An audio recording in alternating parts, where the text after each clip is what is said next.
too free. I thought I'd stay by myself. Everybody, I have the honor of giving this toast for Mark and Molly, and I have a couple words that I'd like to share with the bride and the groom. Mark and Molly, what can I say? It's an immense honor for me to be here today as your best man and to witness the love and commitment that you've shared with each other today for all of us. Mark, this day is especially meaningful for me as your big brother, because nothing makes me happier than to see you happy.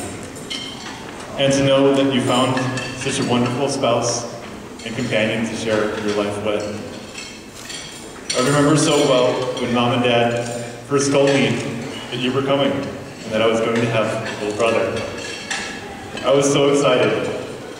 I couldn't wait for you to arrive so I could show you the clubhouse that we had in our backyard, and so that we could ride bikes to the park and go to our local swimming pool. I remember the day that you came home and that I got to show you your new room, and then all the many wonderful memories of time spent together with family and friends in those years. I think, though, some of my favorite memories are from later, when you and I were in high school and college, and the times that we spent together. I think it was really then that I got to know you both as my little brother and as my friend. It was a privilege to see what an amazing, caring, and thoughtful adult that you were becoming. And now, granted, you also had a little fun along the way, as some have referred to earlier today and yesterday, such as the famous beer garden and the bachelor pad apartment that we would visit. But through it all, it was such a joy to see you growing up into the wonderful person that you've become. And along the way in college, I remember you telling me about a very special girl that you had met. It wasn't long before I too got to meet Molly myself, and I knew that you were right.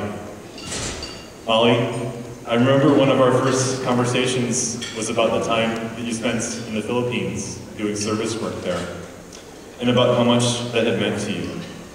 And I remember being deeply moved by what you shared with me, and also thinking how wonderful it would be to welcome you someday into our family. And I'm proud and joyful to say that that day is today. I give thanks to God for bringing you both together. I wish you abundant blessings and happiness in your marriage. Congratulations, and know how much we all love you. Cheers.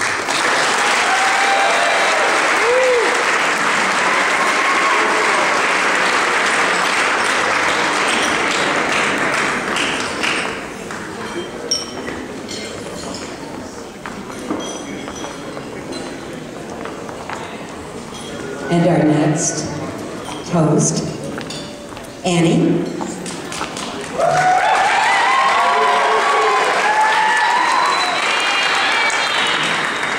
I was first told not to hold this because I tend to get shaky when I'm nervous, and asked my lovely assistant who I had to give me hang on to my wine for me while I speak, or it's going to be all over the floor and I'm going to break a leg with someone, and that's just not how I want this night to end.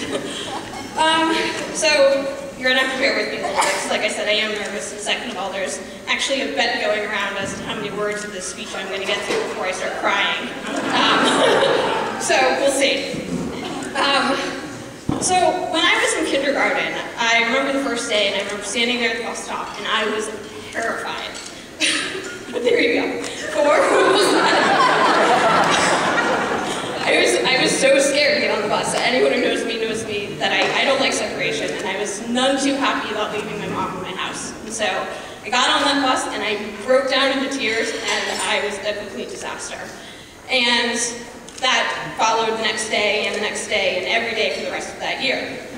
And the one thing that I really remember about that year is that Molly, being the cool second grader that she was at the time, spent that entire year sitting next to me on the bus, the entire time just trying to make me laugh so that I wouldn't cry. And so I think it's kind of ironic that today on your wedding day, the way that you made it through the day not crying is laughing at me as I sat there crying hysterically throughout the entire day.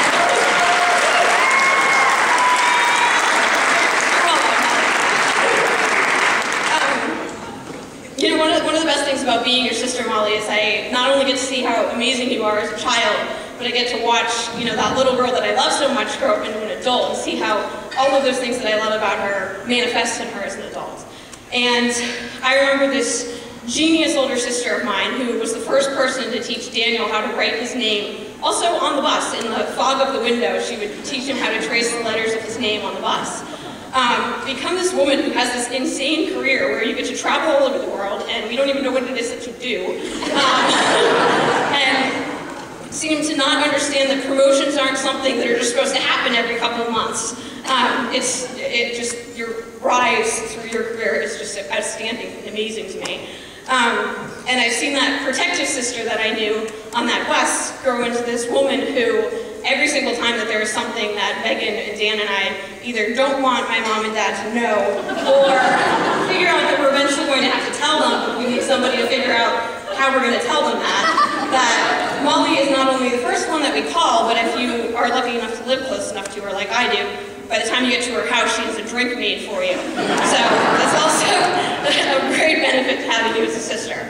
I remember this compassionate little girl that invited everybody in her class to her birthday parties because she didn't want anybody to feel left out. Become this amazing woman who spends all of her time in her career, and then all of her time after that being the Notre Dame Young Alumni President. And then in her spare time after that, she volunteers for the Junior League in Washington, and then in the spare time after that, runs marathons. Like, really, who does that? It's an insane amount of energy that I completely envy Molly. And, sorry, I need a minute to compose myself before I start crying. Molly, I love you so much, and you look so beautiful tonight, and breathe. So, about all these amazing things that you've become, Molly, and this amazing woman that I envy so much, the craziest thing about all of that, and all these things that you've accomplished, your new house, your new husband, your crazy career, is that never once have you made it into a competition, or anything but an example to Megan and Daniel and I of what we can be and what we can have in our lives if we just live as the best possible version of ourselves. And so, given all of that, it's not really a big surprise what Mark is doing here tonight, or why he wants to marry you and start a family with you, or why he looks at you like this room could be on fire and we'd all be running out the door and he might not notice for a minute or two because, Molly's in the same room, so it's not like there's anything else that matters. And given that, Mark, I cannot express in words to you how happy and excited my parents and Megan and Daniel and myself are to welcome you and your family into ours. Mark, that saying that people ask if you like somebody, you say, yeah, he's a good guy, we like him. Mark, you are above and beyond the definition of that statement to me. You are not, I love you so much for loving my sister, but I also love you because since I met you, you've been an excellent litmus test for me for guys. So I'm like, yeah, all right, he can stay for a little while. So I think Matthew thanks you as well. So Molly, growing up, it's not supposed to be something that's easy. And it's also not something that's supposed to be easy when you have this older sister who absolutely excels beyond belief at everything that she does. But for me, it was a cakewalk because there was nothing in my life that, I felt like I had to do alone or that I didn't have this amazing example to not live up to, but to help me and pull me along the way through it. So, that being said, my lovely assistant who returned my wine.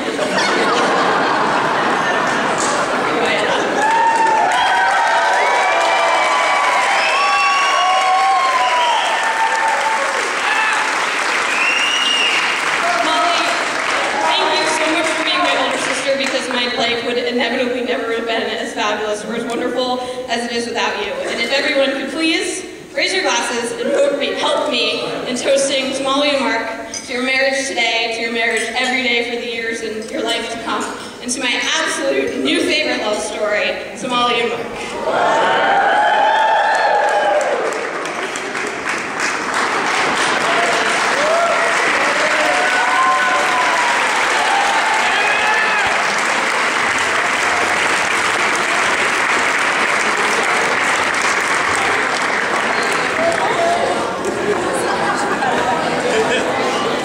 And now, welcome up our guests of honor, Molly and Mark.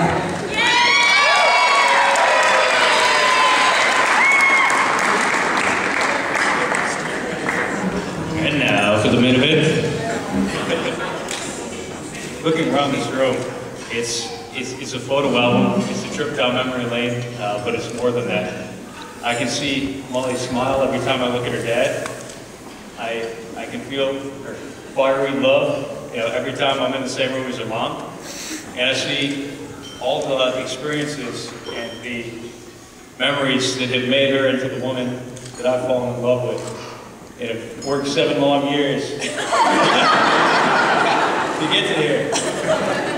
But I'm privileged and honored to say that the same people that made Molly are here today for my family as well. And this room of people, I never thought I would see such a beautiful sight, which is all of our most precious loved ones. And we're missing a few of you, but you're here in one place. And the only emotion I can really express, and all I can express, is gratitude. We thank you for being here. We thank you for being a part of this event. And we thank you for being a part of our lives and making us who we are today and getting us right here. As my grandfather used to say, if we're no better off next year, may we be no worse. Thank you for being here.